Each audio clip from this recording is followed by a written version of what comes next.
नमस्कार बाल मित्रों, स्टैंडर्ड 6 चैप्टर 6 पूर्णांक संख्याओं। आज आपणे नवुं चैप्टर चालू करी रह्या छीए, पूर्णांक संख्याओं।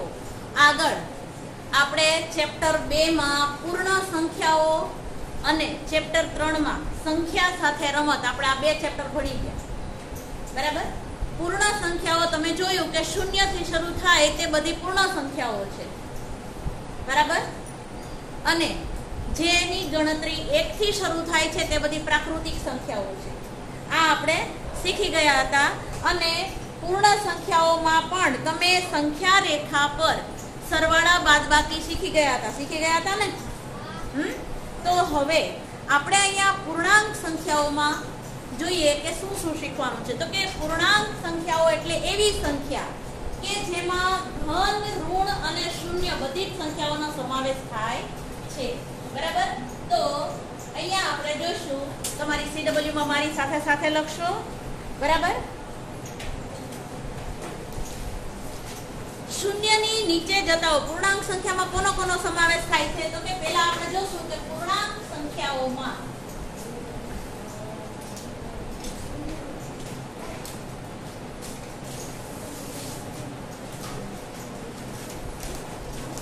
धन,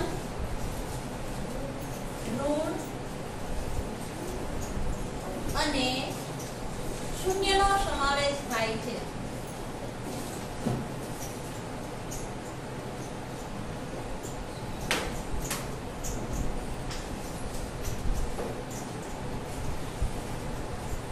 હવે તમે જુઓ છો કે શૂન્યની આપણે અહીંયા એક સંખ્યા રેખા જોઈએ। बराबर। जे तमे पूर्ण संख्याओं જ્યારે ભણ્યા હતા ત્યારે તમને મેં સંખ્યા રેખા બતાવી હતી। બરાબર। હવે આ સંખ્યા રેખા ઉપર તમે જુઓ કે મધ્યમાં તમે એક બિંદુ કરો। બરાબર। એને તમે શૂન્ય એ રીતે નામ આપો। બરાબર। બરાબર। મધ્યમાં છે તે શું છે? શૂન્ય છે। આ શું છે? શૂન્ય છે। તો હવે શૂન્યની બંને બાજુ આપણે પૂર્ણાંકો મૂકવાના છે। શું મૂકવાનું છે? પૂર્ણાંકો। બરાબર। તો હવે પૂર્ણાંકો આપણે મૂકતા તો જમણી બાજુ આવશે તે બધા ઘન પૂર્ણાંકો આવશે। 1 2 3 4 5 असंख्य। केवा? असंख्य। પછી હવે એની ડાબી તરફ જઈએ તો -1 -2। તમે જોવો છો કે કોઈ પણ સંખ્યામાં એક ગ્રાફ હોય છે। બરાબર। તમે જુઓ કે આપણે તાપમાન છે તો તાપમાનનો આપણે ગ્રાફ જોઈએ છીએ। બરાબર। તો આપણે સુરેન્દ્રનગરમાં સમજીએ કે ભાઈ ઉનાળામાં આપણે ત્યાં 45 ડિગ્રી જેટલું તાપમાન હોય છે। બરાબર। પરંતુ શિયાળામાં એ જ તાપમાન છે તે 25 ને 20 ને 28 ને એવી રીતે થઈ જાય છે। બરાબર। કેવું થઈ જાય છે? ઓછું થઈ જાય છે। તો એ કરતા કરતા તમે જુઓ છો કે દિલ્હીમાં આપણા ભારતના દેશોમાં જોઈએ તો દિલ્હીમાં કેવું તાપમાન હોય છે? કેટલીક વખત 4 અને 6 જેટલું તાપમાન આવી જાય છે। પછી જમ્મુ કાશ્મીરમાં તો કે -2 ને -3 તમે જુઓ। બરાબર। એટલે કે એનો જે ગ્રાફ છે એના કરતા પણ નીચું તાપમાન ત્યાં આવેલું છે।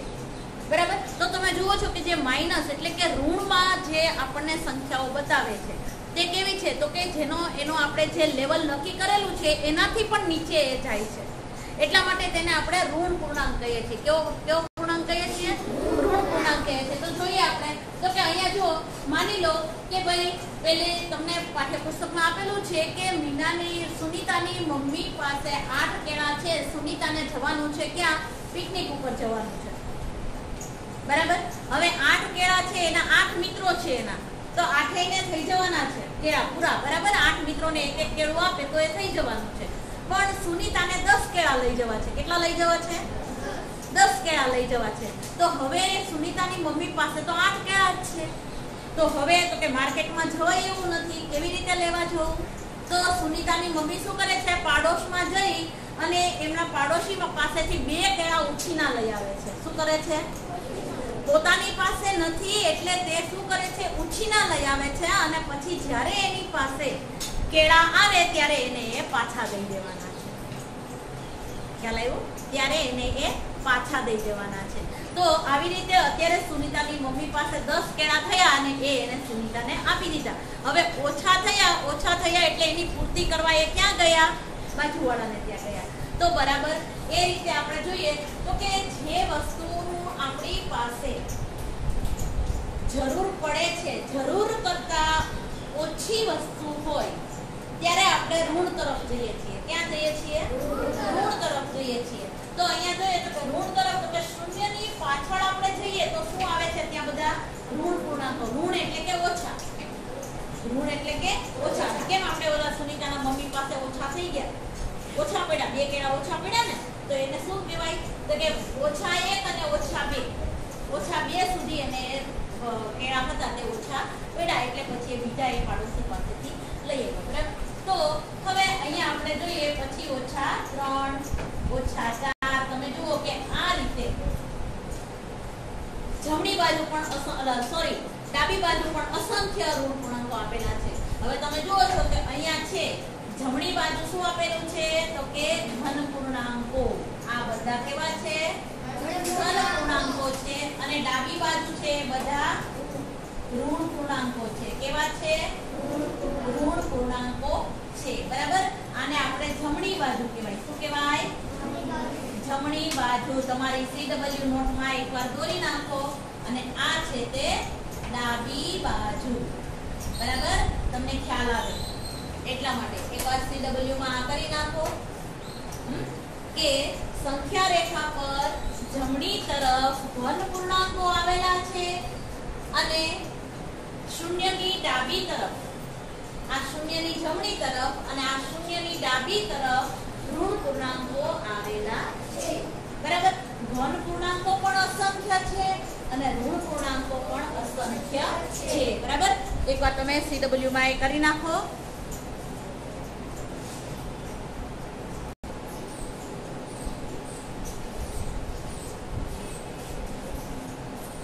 શૂન્યની નીચે જતા ઋણ પૂર્ણાંકો મળે છે. તમને કીધું હતું કે જે આપણે તાપમાનમાં ગ્રાફ હોય તે નીચે જતો હોય તો નીચે જતા તે શૂન્યથી નીચે જાય છે ત્યારે તે ઋણ પૂર્ણાંક બને છે. હવે જોઈએ તો કે સંખ્યા રેખા પર શૂન્યની જમણી બાજુ જતા દરેક ધન પૂર્ણાંકો મળે છે. કેવા પૂર્ણાંકો મળે છે? ધન પૂર્ણાંકો મળે છે.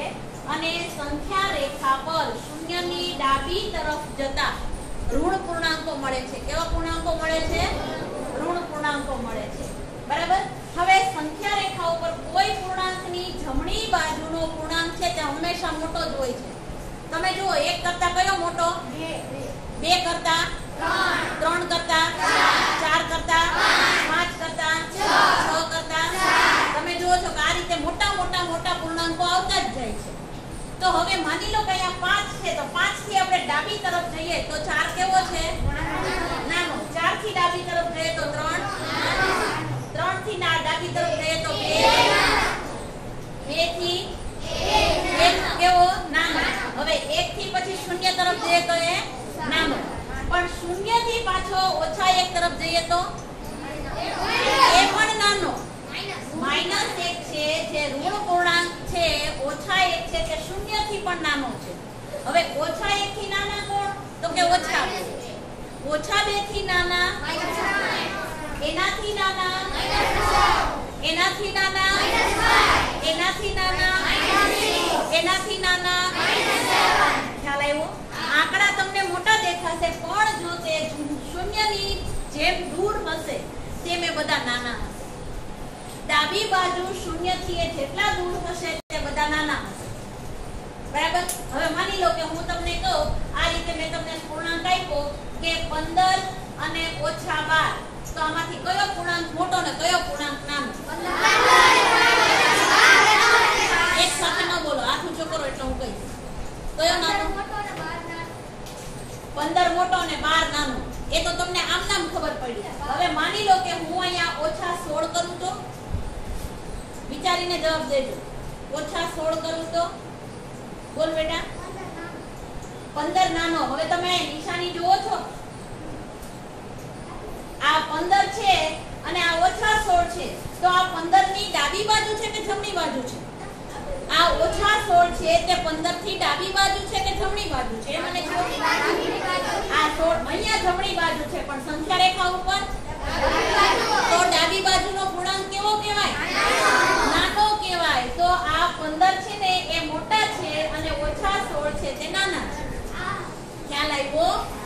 આપણને ભલે તમને આગળ મોટો ધન પૂર્ણાંક આપ્યો છે એની પાછળ ઋણ પૂર્ણાંક, આ નિશાની જોઈને જ સમજી જવાનું કે આ ઋણ પૂર્ણાંક છે એટલે એ શૂન્યની ડાબી બાજુ છે, અથવા તો 15 ની ડાબી તરફ જે છે, જે ડાબી તરફના પૂર્ણાંકો હોય તે બધા કેવા હોય? નાના હોય. અને જમણી તરફના કોઈ પણ પૂર્ણાંકો હોય તો કેવા હોય? તે હજી યાદ રાખજો જો -15 અને -16, અલા સોરી 15 અને 16. હવે એમાં માની લો કે અહીંયા -15 અને -16 છે તો આમાં મોટો કયો? -15 મોટા. શું કામ? -15 મોટા જ ને. અહીંયા આપણે 4 લઈએ તો પછી અહીંયા આમ કરી તો અહીંયા -15 આવે. સમજાણું? અને પાછા આપણે આમાં આગળ જઈએ ને એટલે -16 આવે. ખ્યાલ આવ્યો તમને? તો આ કેવા છે? તો કે -15 કરતા -16 છે ને ઈ નાના છે. કેવા છે? નાના છે. આ જ વસ્તુ તમારે સમજવાની છે. સંખ્યા રેખાને માઇન્ડમાં તમારે બેસાડી દેવાની કે ભાઈ જમણી બાજુ ધન પૂર્ણાંકો એટલે કે જેમ જેમ તમે આગળ વધતા જાઓ તેમ મોટા મોટા અંક આવતા જાય. એમાં પછી તમારે 2 આંકડાની સંખ્યા આવે, 3 આંકડાની આવે, 5 આંકડાની આવે, 10 આંકડાની તમારે સંખ્યાઓ આવતી જાય. જેમ આપણે સંખ્યા રેખા આપણે આગળ ભણ્યાતા, બરાબર, સંખ્યા સાથેની રમત અને પૂર્ણાંક સંખ્યામાં મેં તમને સમજાવ્યું હતું એ રીતે, બરાબર. તો એમાં આપણે જે રેખા દોરીએ છીએ તો સંખ્યા રેખા પર અસંખ્ય સંખ્યાઓ આવેલી છે. કેટલી આવેલી છે? અસંખ્ય સંખ્યાઓ આપેલી છે. એટલે આપણે અહીંયા કોઈ લિમિટ નથી આવતી. અહીંયા શું થાય છે તો કે આગળ આગળ આગળ આગળ જતું જાય છે અને અહીંયા પણ આગળ આગળ આગળ જતું જાય છે, બરાબર. તો હવે બરાબર યાદ રાખજો કે જો જેવી રીતે આપણે અહીંયા -15 કર્યા અને -16, તો આ બે માંથી કઈ સંખ્યા નાની છે? તો કે -16 છે તે નાની સંખ્યા છે. શું કામ? તો કે -15 ની ડાબી બાજુ છે. જો કારણે કદાચ પરીક્ષામાં પૂછાય તો આપણને આવડવું જોઈએ, બરાબર. ખ્યાલ આવી ગયો બધાને? હવે માની લો કે આપણે દરિયાની સપાટીથી આપણે 100 મીટર નીચે જઈએ તો એ કેવા ગણાશે? ઋણ 100. શું ગણાશે તે? ઋણ 100. દરિયાની સપાટીથી આપણે 100 મીટર નીચે જઈશું તો એ ઋણ 100 ગણાશે. સમજાણું? એટલે કે આપણે દરિયાની સપાટીની ઉપર હોઈએ ને તો આપણે બરાબર છીએ, તો શૂન્ય ઉપર છીએ, બરાબર.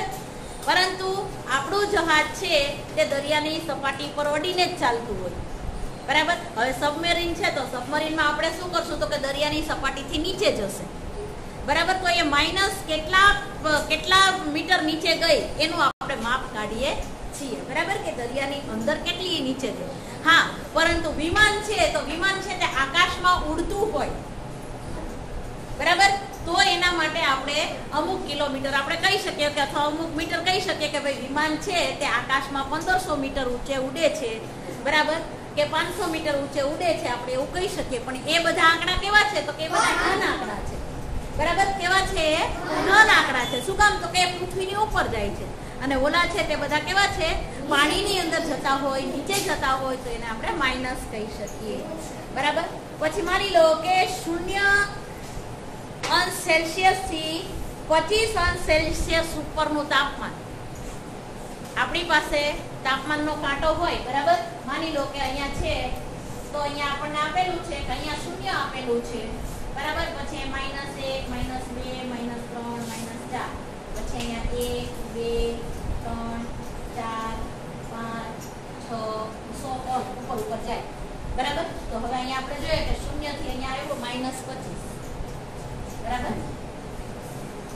આપણે આગળના આગળ ઉપર જતા જઈએ તો શું આવે તો કે અહીંયા આવે છે તે +25, અહીંયા 25 આવ્યા. પણ 0 થી નીચે જાય તો શું આવે?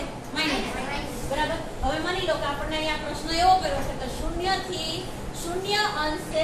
થી 25°C સુધી આપણે જવાનું હોય તો એનું આપણે કેવી રીતે લખશું?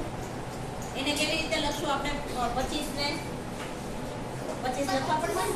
પ્લસ લખવાના કે માઈનસ લખવાના? પ્લસ લખવાના. શું લખવાનું? પ્લસ. તો કે 25 ઉપર છે, જો અહીંયા નીચે હોય ને તો આપણે એને માઈનસ કરવું પડે. તમે જો અહીંયા બધા માઈનસ આપેલા છે. 0 થી નીચે છે એ બધા કેવા છે? માઈનસ છે. 0 થી ઉપર છે એ બધા પ્લસ છે, બરાબર. તો આ વસ્તુ તમારે યાદ રાખવાની છે, બરાબર. ચલો હવે આપણે જોઈએ પૂર્ણાંક સંખ્યાઓમાં આપણે अनुगामी संख्या हवे आपणे जोवानी छे बाळ मित्रो अनुगामी संख्या जो तमे आ पूर्णांक संख्याओ भणो छो तो एमां ने एमां आपणे જોઈએ तो के अनुगामी संख्या के शून्यनी जमणी बाजुए આગળ ચાલવાથી ઘન સંખ્યા મળે છે એવું આપણે શીખ્યા બરાબર પછી જમણી બાજુ માત્ર એક જ પગલું ચાલવાથી આપણને અનુગામી સંખ્યા મળે છે કેવી મળે છે अनुगामी संख्या મળે છે બરાબર તો કેવી રીતે તો કે એક પછી આપણે બે ચાલીએ ને તો આ એક અને આ બે છે ને એ अनुगामी संख्या છે કેવી છે अनुगामी એક ની अनुगामी संख्या કઈ તો કે બે બરાબર એટલે જમણી તરફ આપણે એક પગલું ચાલવાથી આપણને अनुगामी संख्या મળે છે બરાબર તો અહીંયા આપણે જોઈએ अनुगामी संख्या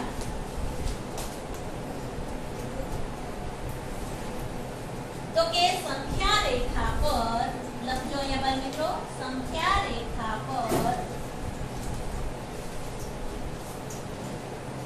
जमणी बाजू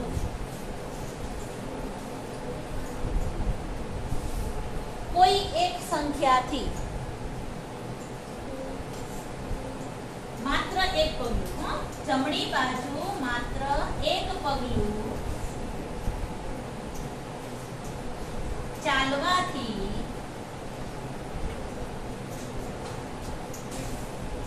अनुगामी संख्या मळे छे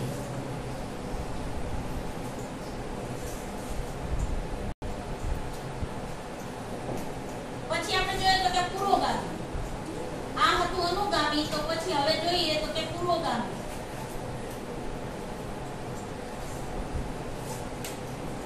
तो एमा संख्या रेखा पर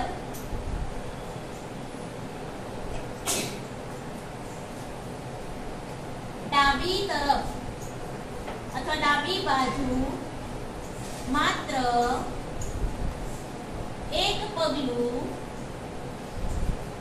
चालवाथी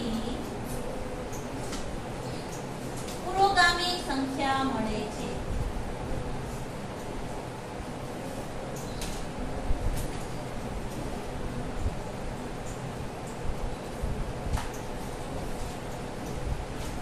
जमणी बाजू संख्या रेखा पर जमणी बाजू मात्र एक पगलू चालीए तो आपने कई संख्या मळे छे अनुगामी संख्या मळे छे અને સંખ્યા રેખા પર ડાબી બાજુ માત્ર એક પગલું ચાલવાથી આપણને કઈ સંખ્યા મળે છે તો કે પુરોગામી સંખ્યા મળે છે હવે હું તમને પૂછું ને એનો જવાબ આપજો કે 2 ની अनुगामी संख्या कई 3 2 ની अनुगामी संख्या कई તો કે 3 4 ની अनुगामी संख्या 5 ની अनुगामी संख्या 6 ની अनुगामी संख्या अनुगामी संख्या समजाई गई ओके तो હવે પુરોગામી સંખ્યા લઈએ તો કે 4 ની પુરોગામી સંખ્યા 3 2 ની પુરોગામી સંખ્યા 0 ની પુરોગામી સંખ્યા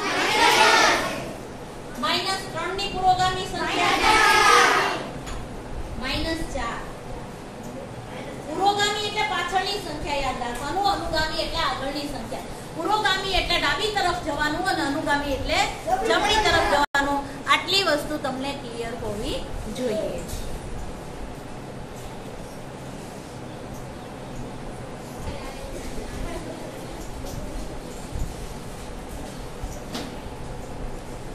હવે આપણે પૂર્ણાંકોના સમૂહને આપણે રેખાકૃતિ દ્વારા સમજીએ બરાબર पूर्णांकोना समूहनी रेखाकृति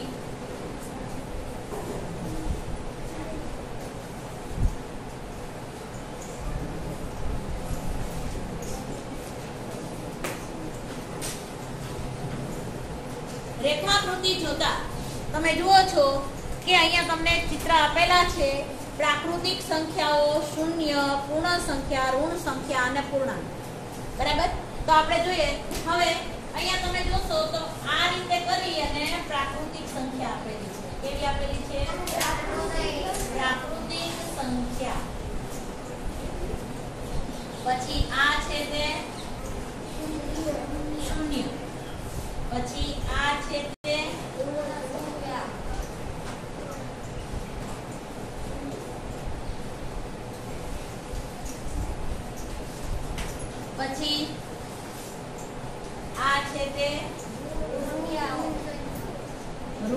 સંખ્યા બરાબર અને પછી આપણને જે આ રીતે આપેલો છે રોકેટ જેવું એ છે તે પૂર્ણાંક સંખ્યા. હવે આ છે તે ઋણ સંખ્યા છે બરાબર. તો આ બાજુ જે હોય તે કેવી હોય? ઋણ સંખ્યાની પાછળનો જે ભાગ છે એ કેવી સંખ્યા કહેવાય? ધન સંખ્યા. અહીંયા કહેવાનો મતલબ શું છે? તમે ત્રીજા ધોરણમાં પણ શીખી ગયા છો કે સંકેત દ્વારા સંખ્યા નાની છે કે મોટી તે દર્શાવો. શીખી ગયા છે તમે? હે? તો હવે હું બે ત્રણ સંખ્યા મૂકું છું તો તમે મને કહેશો બરાબર કે ક્યાં કયો સંકેત મૂકવાનો છે. ચલો અહીંયા કયો સંકેત ક્યાં મૂકવાનો છે? ચલો કોણ કહેશે મને? હા બોલ. તું બોલ. હા ક્યાં જમણી બાજુ? હે જમણી બાજુ ક્યાં? હવે બીજું કઈ નહીં. ખૂણો કઈ બાજુ આવશે અને પાંખિયા કઈ બાજુ આવશે? ચલો આપણે આવી નિશાની કરતા હતા આઈ થિંક બરાબર. ચલો આપણે આવી નિશાની કરતા હતા. આ છે તે ઋણ સંખ્યાની નિશાની છે અને આ છે તે ધન સંખ્યાની નિશાની છે. ચલો ક્યાં આવશે ઋણ સંખ્યાની નિશાની? હે અહીંયા 5 અને 6 ની વચ્ચે. સાચું સાચું. 5 અને 5. હવે 5 છે એ 5 અને 6 એકબીજાની કઈ બાજુ આવે? હવે 5 છે એ 6 ની ડાબી બાજુ આવે છે કે 6 ની જમણી બાજુ આવે? જો 5 છે એ 6 ની જમણી બાજુ આવતો હોય તો મોટો છે અને 5 છે એ 6 ની ડાબી બાજુ આવતો હોય તો નાનો છે. ચલો ડાબી બાજુ નાનો છે તો પાંખિયા કઈ બાજુ આવશે ને ખૂણો કઈ બાજુ આવશે? પાંખિયા ડાબી બાજુ આવશે અને ખૂણો જમણી બાજુ આવશે. ખૂણો જમણી બાજુ આવે તો કઈ સંખ્યા થાય? આ ઋણ છે. જો તો હવે અહીંયા આપણે 6 મોટા છે કે નાના? મોટા. તો 6 ની બાજુ શું આવશે? આ તમને હું નિશાની બતાવું છું ને એ જ ખાલી જુઓ તમે કઈ નિશાની મૂકવાની છે. હું એમ પૂછું છું કે આપણે આ સંખ્યા મૂકવાની છે કે આ મૂકવાની છે? ઘન સંખ્યા તો સાચું. આ છે તે મોટી સંખ્યાની નિશાની છે. આ છે તે નાની સંખ્યાની નિશાની છે. બરાબર. આ કેવી છે? ખૂણો આવે ને નાની સંખ્યા ગણાય અને પાંખિયા આવે એ મોટી સંખ્યા ગણાય. તો અહીં આપણે 5 અને 6 ની વચ્ચે કઈ નિશાની મૂકીશું? ચલો આ મૂકશું કે આ મૂકશું? એ બતાવો. ધન નિશાની મૂકશું. બરાબર. શું કામ? તો કે 5 છે એ 6 કરતા નાના છે તો એના બાજુ આપણે ખૂણો મૂક્યો. આવું તો તમે ત્રીજા ધોરણમાં શીખી ગયા છો. બરાબર. હવે આપણે અત્યારે છઠ્ઠા ધોરણના લેવલનું જોઈએ તો અહીંયા -7 મોટા છે કે 7 મોટા છે? ઋણ 7 મોટા?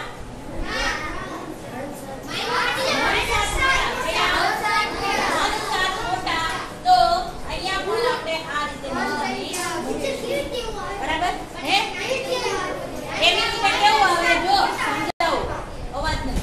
સમજાવો. એવી રીતે કેવું આવે? તમે સંખ્યા રેખા બનાવો. બરાબર. વચ્ચે તમે શૂન્ય મૂકો. બરાબર. પછી આને આપણે આગળ ને આગળ જ તે લેતા જવાનું હોય. બરાબર. તો અહીંયા આવે છે તો જુઓ અહીંયા 6 અહીંયા 7 અહીંયા 8 અહીંયા 9. પછી અહીંયા આપણે પાછળ ને પાછળ જતા જઈએ તો અહીંયા 1 2 3 4 5 6 7. હવે તમે જુઓ ડાબી બાજુના પૂર્ણાંકો બધા કેવા છે? નાના. અને જમણી બાજુના બધા મોટા. તો હવે આ 7 કરતા આ 7 નાના કે મોટા? કેવા કહેવાય? નાના. સમજાણું તને? એટલે આ છે ને જે આ 7 છે ને એ ધન છે એટલે જમણી બાજુ જાય છે અને આ 7 છે ને એ ઋણ છે એટલે ડાબી બાજુ જાય. જો અહીંયા આ ઋણ સંખ્યા આપણને બતાવી છે એટલે કે ખૂણો છે ને એ ડાબી બાજુ. બરાબર. સંખ્યા કઈ બાજુ છે એ જોવાનું છે. બરાબર. અહીંયા ખૂણો આવ્યો એટલે ઋણ સંખ્યા છે અને અહીંયા બે પાંખિયા આવ્યા એટલે ધન સંખ્યા છે. એટલે કે આ છે ને જમણી બાજુ જાય છે. પાંખિયા છે એ કઈ બાજુ જાય છે? જમણી બાજુ જાય છે અને ખૂણો છે જે આપણે અહીંયા ડાબી બાજુ જાય છે. પછી સંખ્યા ગમે તે જગ્યાએ હોય, અહીંયા તમે ડાબી બાજુ હોઈ શકે, જમણી બાજુ હોઈ શકે. બરાબર. હવે માની લો કે અહીંયા મેં 2 અને અહીંયા -3 આવી સંખ્યા મૂકી ને વચ્ચે ખાલી જગ્યા મૂકી, તો કે 2 છે ઈ મોટા છે એટલે એની બાજુ 2 પાક્યા આવશે, 3 છે નાના છે એટલે કે -3 છે. સંખ્યા રેખા પર ક્યાં છે? ઈ ડાબી બાજુ છે. સંખ્યા રેખા પર ડાબી બાજુ. અથવા તો તમે એમ કહી શકો કે 0 થી નાની. બરાબર. ઋણ પૂર્ણાંકો જે છે ને એ બધા કરતા 0 મોટું છે. ઋણ પૂર્ણાંકોમાં બધા પૂર્ણાંકો કરતા 0 મોટો છે અને ધન પૂર્ણાંકોમાં બધા પૂર્ણાંકો કરતા 0 નાનો છે. ખ્યાલ આવે છે? આજે ને મેં તમને એટલે કીધું કે સંખ્યા રેખા તમારે નજર સામે રાખવાની, તો જ દાખલા આવડશે, નહીં તમને નહીં આવડે. નાની સંખ્યા, મોટી સંખ્યા, બરાબર, ઋણ સંખ્યા, ધન સંખ્યા, આ બધું જ તમારે ભણવાનું છે અને યાદ રાખવાનું છે. ઓકે, ચાલો હવે આ સમજાણું કેવી રીતે છે ઈ? બરાબર. હવે આ બધા પૂર્ણાંકોના સમૂહની રેખાકૃતિનો ખ્યાલ આવ્યો. આ પ્રાકૃતિક સંખ્યા, તો કે પ્રાકૃતિક સંખ્યા ક્યાંથી શરૂ થાય? તો કે 1 થી શરૂ થાય. પૂર્ણ સંખ્યા ક્યાંથી શરૂ થાય? 0 થી શરૂ થાય. બરાબર. કે જે સંખ્યાઓમાં શૂન્યનો સમાવેશ કરવામાં આવે છે તે બધી પૂર્ણ સંખ્યાઓ છે. આપણે ભણી ગયા આગળ. બરાબર. 0 થી શરૂ થાય. બરાબર. હવે ઋણ પૂર્ણાંકો તો કે 0 ની ડાબી બાજુમાં અને ધન પૂર્ણાંકો તો કે બધા 0 ની જમણી બાજુમાં. 0 છે તે કેવું છે? તો કે ઋણ અને ધનની વચ્ચેનો પૂર્ણાંક છે. ઋણ અને ધનની બરાબર વચ્ચેનો પૂર્ણાંક છે. બરાબર. અને પૂર્ણાંક સંખ્યા તો કે પૂર્ણાંક સંખ્યાઓમાં ઋણ, 0 અને ધન પૂર્ણાંકોનો સમાવેશ થાય છે. એ આપણે હમણાં સમજી ગયા. ખ્યાલ આવી ગયો? આ બધી જ રેખાકૃતિઓ સમજાઈ ગઈ? CW માં એકવાર કરી નાખો. લખાઈ ગયું? સરસ, વેરી ગુડ. ચલો તો હવે આપણે આગળ જોઈએ. એમાં સંખ્યા રેખા પર પૂર્ણાંકોનું નિરૂપણ આપણે અહીંયા કર્યું. જોયું તમે બધાએ? ઓકે.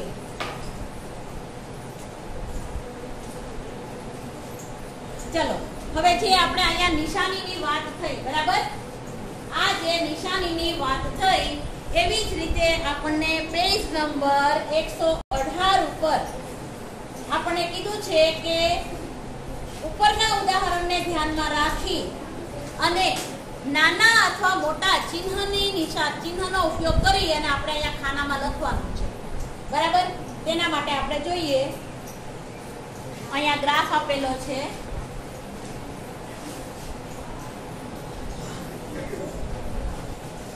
ગ્રાફમાં આપણે જોઈએ તો આપણને આપેલી છે સંખ્યા. અહીંયા છે તે 0 છે. બરાબર. અહીંયા કેવી સંખ્યા છે? બરાબર વચ્ચે છે તે 0 છે. તે તમને દેખાય છે. બરાબર. અહીંયાથી આપણે ભાગ પડે છે. આ છે તે બધી ઉપરની સંખ્યાઓ છે અને આ છે તે બધી નીચેની સંખ્યાઓ છે. ઉપરની સંખ્યાઓ પર જતા આપણને કેવા પૂર્ણાંકો મળે છે? બધા ધન પૂર્ણાંકો મળે છે અને નીચે જતા આપણને ઋણ. વચ્ચે શું છે? 0. બરાબર.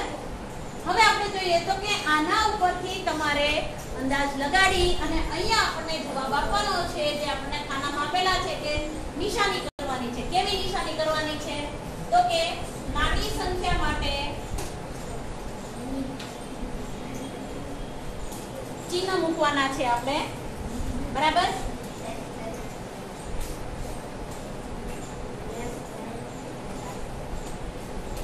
ચિહ્ન આપણે યોગ્ય રીતે મૂકવાના છે. બરાબર. આવું કીધું છે આપણે. તો આપણે તમે જુઓ છો કે ભાઈ ખૂણો આવે એ બાજુની સંખ્યા નાની હોય ને પાંખી આવે એ બાજુની સંખ્યા મોટી હોય. આપણે હમણાં જ ભણ્યા. બરાબર. તો હવે એક હારે કોઈ નહીં બોલે, મને ખાલી હાથ ઊંચો કરીને જ કે હાથ ઊંચો કરશો એટલે હું તમને પૂછીશ તો તમારે મને જવાબ આપવાનો. બરાબર. અવાજ નહીં કરવાનો. ચલો હવે 0 કરતા 1 મોટો કે નાનો? ઓછા 1 છે તે. બોલ બેટા. નાનો. બરાબર. તો કઈ નિશાની આવશે? પેલી નિશાની આવશે. રાઈટ. સરસ, વેરી ગુડ. ચલો હવે જોઈએ તો કે અહીંયા -50 અને -70 એમાંથી -50 મોટા અને -70 નાના. તો કઈ સંખ્યાનો આપણે ઉપયોગ કરીશું? પેલીનો. રાઈટ.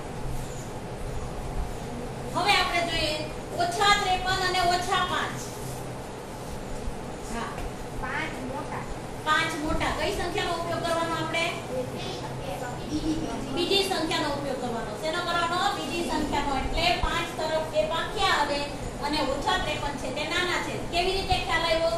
તો કે અહીંયા આપણે નીચે હજી જઈએ એટલે 0 થી -53 છે તે 53 અંક દૂર છે એટલે એ એટલો નાનો છે ને વચ્ચે પેલા કોણ આવે છે 5 તો કે 0 ની નજીક છે. બરાબર? એટલે -5 છે તે -53 કરતા મોટા છે. બરાબર? ચાલો -100 અને -101 એમાં આપણે ચાલ બોલ તું. આ રોહિત ને? હા બોલ. બોલ. પેલા નંબરનું પાછું આવશે. સરસ, વેરી ગુડ. પેલા નંબરની નિશાની આવશે. બરાબર? શું કામ? તો કે 100 પછી 101 છે એ હજુ એક આપણને સંકેત કરે છે. એ શું છે? 100 પછીની 101 તરત એક પગલું ચાલતા છે. તો એ કેવી સંખ્યા છે?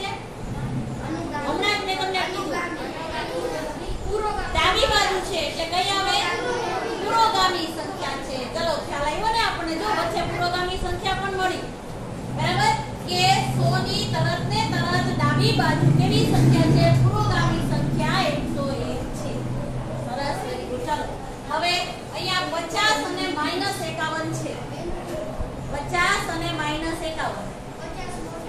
50 મોટા અને -51 છે તે નાના. કઈ સંખ્યા, કઈ નિશાની આવશે? પહેલી. સરસ, વેરી ગુડ. ચાલો હવે આપણે જોઈએ તો કે છેલ્લે બોલ તું. 7 નાના અને 1 મોટા. કઈ નિશાની આવશે? બીજી નિશાની. સરસ, વેરી ગુડ. ચલો આ ગ્રાફ સમજાણો બધાને? બરાબર? હવે આવા બીજા ઉદાહરણો છે તે આપણને પ્રયત્ન કરો એમ પેજ નંબર 119 ઉપર આપેલા છે. બરાબર? આપણે સંખ્યા રેખા પર નિરૂપણ કરતા શીખી ગયા. સંખ્યાઓનું સંખ્યા રેખા પર નિરૂપણ કરતા શીખી ગયા. ગ્રાફ પણ બધાને સમજાઈ ગયો? કોઈને કઈ પ્રશ્ન ન આવડતું હોય તો મને પૂછી શકો છો. ઓકે, ચલો.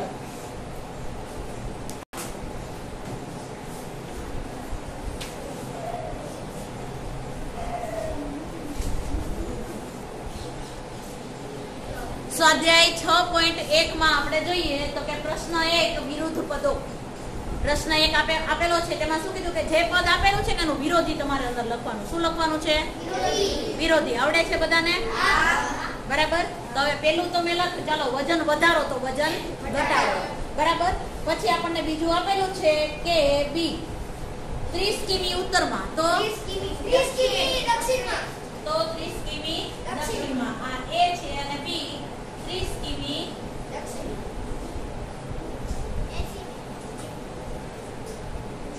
પછી સી આપેલો છે તેમાં 80 મીટર પૂર્વમાં તો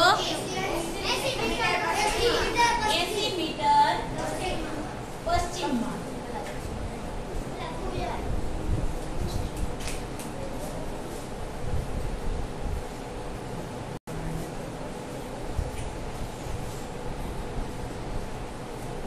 મીટર પશ્ચિમમાં. 700 રૂપિયાનું નુકસાન તો 700 રૂપિયાનો ફાયદો અથવા તો 700 રૂપિયાનો નફો. 700 રૂપિયાનો નફો. ચલો આ હતો તે પ્રશ્ન 1. પ્રશ્ન 2 આપણે જોઈએ. ઈ આપેલો છે એમાં. હા, દરિયાની સપાટીથી 100 મીટર ઉપર તો આપણે શું આવશે? દરિયાની સપાટીથી 100 મીટર નીચે. દરિયાની સપાટીથી 100 મીટર નીચે. ચલો હવે પ્રશ્ન 2. હવે 100 મીટર નીચે એટલે કયું થયું? -100 થાય. ખબર છે ને? ચલો પ્રશ્ન નંબર 2. નીચેની સંખ્યાઓને યોગ્ય સંકેતો સાથે પૂર્ણાંકો તરીકે દર્શાવો. ચલો એક વિમાન જમીન પરથી 2000 મીટરની ઊંચાઈ પર ઉડી રહ્યું છે. તો એના માટે તમે શું કરશો?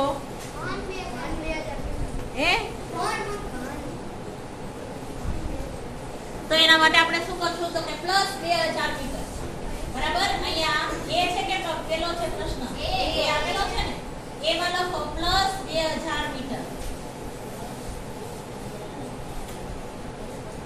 પછી બી આપેલું છે તેમાં એક સબમરીન દરિયાની સપાટીથી 800 મીટર નીચેની તરફ જઈ રહી છે. 800 મીટર. તો ઋણ 800 મીટર.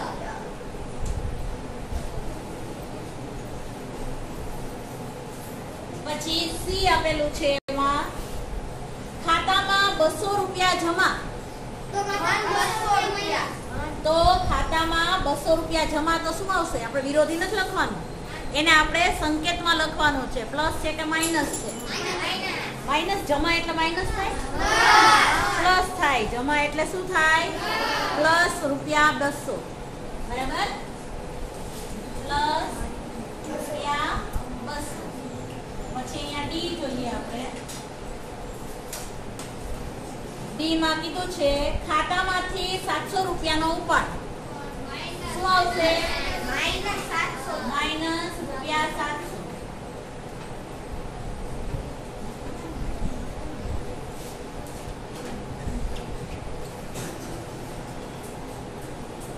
ચલો, આ હતો તે પ્રશ્ન નંબર 2. બરાબર. હવે પ્રશ્ન નંબર 3 જોઈએ. તો હવે એમાં સંખ્યા રેખા પર નિરૂપણ કરવાનું કીધું છે. આવડે છે ને બધા? સંખ્યા રેખા પર નિરૂપણ કરતા આવડે છે? તો એ દાખલો કરાવવાની જરૂર છે નહીં ને?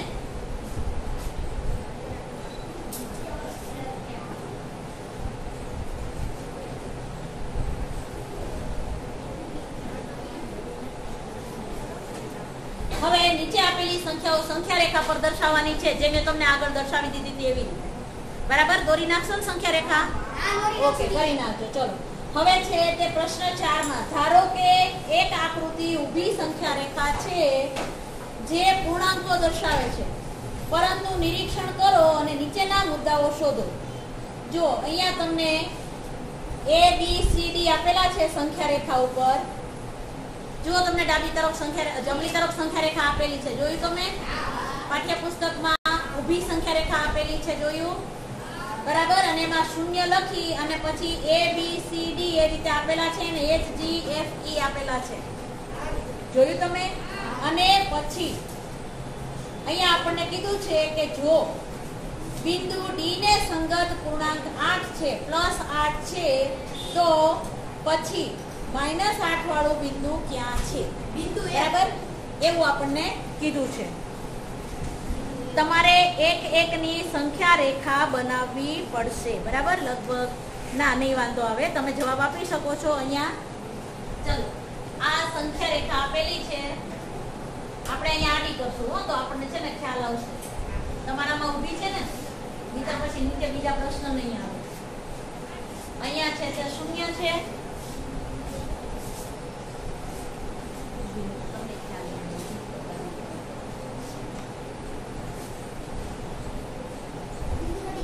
હા, ઊભી કરું નહીં તો તમને નહીં પાછો ખ્યાલ આવે. તમે આમથી આમ બોલશો પાછળ. અહીંયા છે તે 0. બરાબર. પછી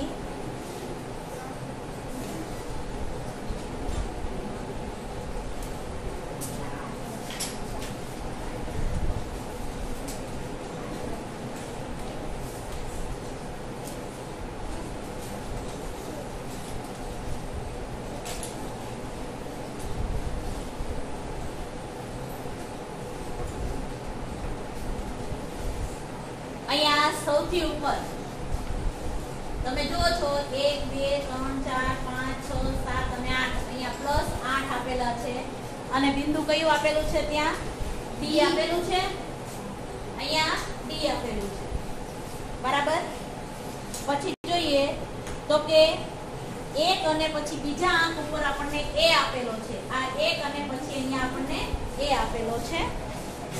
પછી ફરી પાછું X બિંદુ છોડી અને પછી અહીંયા આપણને B આપેલો છે.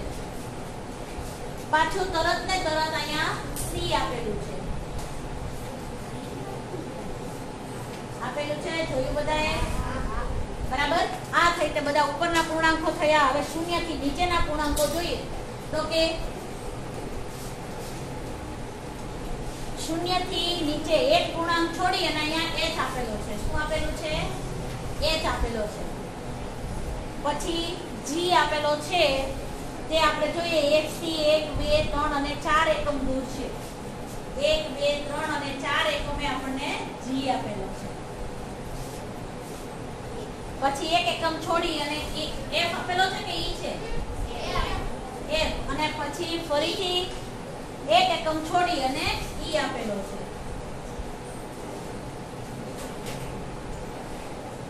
ચલો આ છે તે આપણી સંખ્યા રેખા છે. આપણને જે પ્રશ્ન પૂછ્યા છે એ પ્રશ્નના જવાબ આપણે આપીએ છીએ.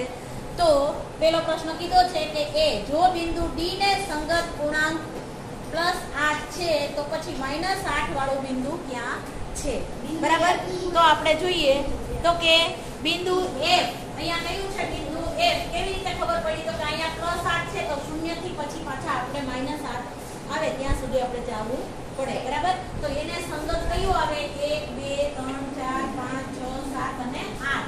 અહીંયા શું છે? આ -8 છે. તો આપણે પહેલાનો જવાબ લખીશું. બરાબર. કે બિંદુ F એ બિંદુ F એ -8 ને સંગત છે. પછી અહીંયા આપણે B જોઈએ.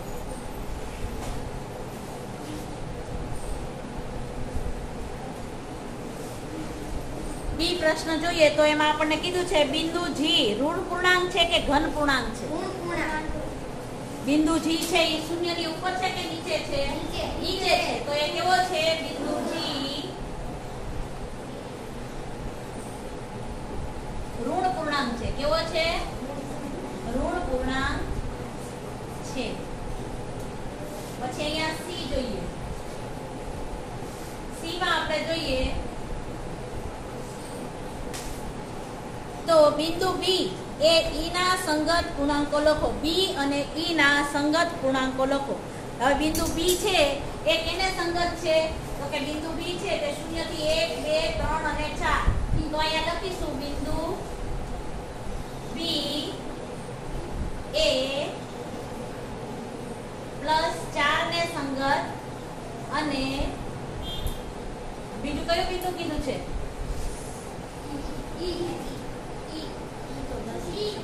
અને E ને સંગત અને E ને સંગત શું છે? -10. જો અહીંયા 8 છે એટલે અહીંયા -9 હોય અને અહીંયા -10 હોય. અહીંયા કેટલા હોય? -10. બરાબર. તો સંગત -10 છે. બરાબર. E ને સંગત કયા છે? તો કે +4. આપણે અહીં જોઈએ B ને સંગત અહીંયા +4 છે. જુઓ.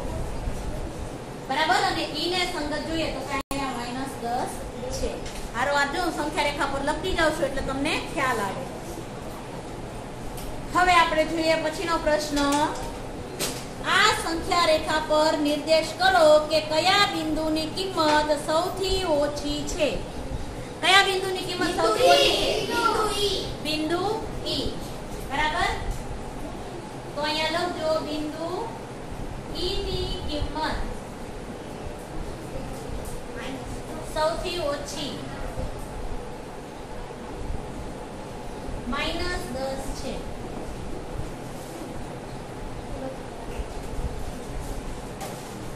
તમામ બિંદુઓને ઘટતા મૂલ્યના ક્રમાંકમાં ગોઠવો. તમામ બિંદુઓને આપણે ઘટતા ક્રમમાં ગોઠવવાના છે. ઘટતા ક્રમમાં ગોઠવવા એટલે શું? તો કે આપણે અહીંથી ચાલુ કરીએ. બરાબર. D થી ચાલુ કરીએ તો આપણે અહીંયા કેવી રીતે લખશું? તો કે +8 ન લખો તો તમે કેવી રીતે લખી શકો? તો કે તમે આપણે +8 ની બદલે આપણે શું કરશું? તો કે બિંદુ જ ખાલી લખીશું. શું લખીશું આપણે? ખાલી બિંદુ. તો ઉપરનું બિંદુ છે એ કેવું છે? સૌથી મોટું. પછી એનાથી નીચે જે બધા જે આવે છે એ બધા કેવા છે? નાના. D C B A H G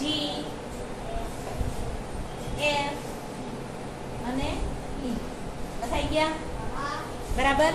D C B A આ O આપેલો છે. હો આ છે ને તે O આપેલો છે. બરાબર. તો આપણે એને શૂન્ય તરીકે આપણે લીધું છે. અહીંયા એ પછી ઓ આપેલો છે.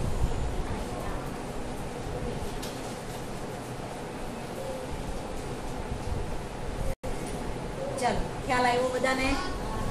સમજ પડી બધાને? બરાબર.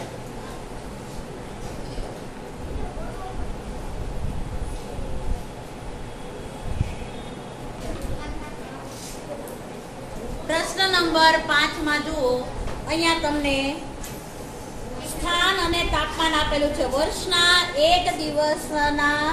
એક દિવસે ભારતના 5 સ્થળોના તાપમાનની યાદી અહીંયા આપેલી છે. તો તમને છે તે કેવી રીતે આપેલી છે? તો કે 0 થી 10 અંશ સેલ્સિયસ નીચું, બરાબર. એટલે નીચું અને ઊંચું એ રીતે કરીને આપેલું છે. એટલે તમને હું અહીંયા કોષ્ટકમાં કરાવી દઉં છું. બાકીના પ્રશ્નોના જવાબ તમારે જાતે આપવાના છે, બરાબર. તો અહીંયા તમે જુઓ, સિયાચનમાં કેટલું છે? તો કે -10. 0 થી 10 અંશ નીચું કીધું છે. નીચું એટલે માઇનસ. પછી શિમલામાં તો કે -2 અંશ સેલ્સિયસ, બરાબર. પછી અમદાવાદમાં તો કે +30 અંશ સેલ્સિયસ, દિલ્હીમાં +20 અંશ સેલ્સિયસ અને શ્રીનગરમાં -5 અંશ સેલ્સિયસ. તમારા પાઠ્યપુસ્તકમાં તમે આ માપ લખી નાખો. પછી એમાં જે પ્રશ્ન આપ્યા છે તે તમારે જાતે કરવાના છે, બરાબર. આગળનું સ્વાધ્યાય પણ કરવાનું છે. એ આજે હોમવર્કમાં તમારે પૂરું કરવાનું રહેશે. ઓકે, અહીંયા આપણે આ લેક્ચર પૂરો કરીએ છીએ. Have a nice day. By everyone.